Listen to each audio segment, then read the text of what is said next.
તો જય ઠાકર ને જય દ્વારકાધીશ બધા મિત્રોને. કેમ છો? મજામાં જ છો? તો મારા નવા મિની બ્લોગમાં તમારું સ્વાગત છે. અને મિત્રો આજે તો ભેહું ઉતરી ગઈ છે ડેમમાં. હવે આગળ જોઈએ છીએ શું થાય છે મિત્રો. અને મિત્રો ભેહું પૂગી ગઈ છે બહુ ભલે પાણીમાં થઈ. મિત્રો છે ટોલા કાંઠેથી પડી છે, આ બાજુ હેઠ નીકળી છે મિત્રો. હવે જે થયું હોય તે. આ અમારા ગામનું ડેમ છે મિત્રો, વેરાળ ગામનું.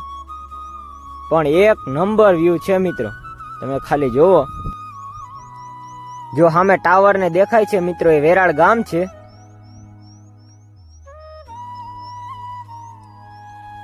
અને આ બાજુ બેકડામાં ભેહું ચરે છે મિત્રો. અને અમે મિત્રો પૂગી ગયા છીએ ઓયડી ઉપર બેહવા. ભેહું ને રીતે ચરે છે ને અમે વાતું ચીતું કરીએ છીએ મિત્રો.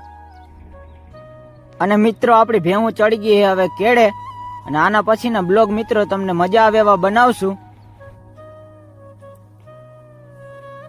તો મિત્રો આજનો બ્લોગ આટલો જ રાખવાનો છે. તો બધાને જય દ્વારકાધીશ.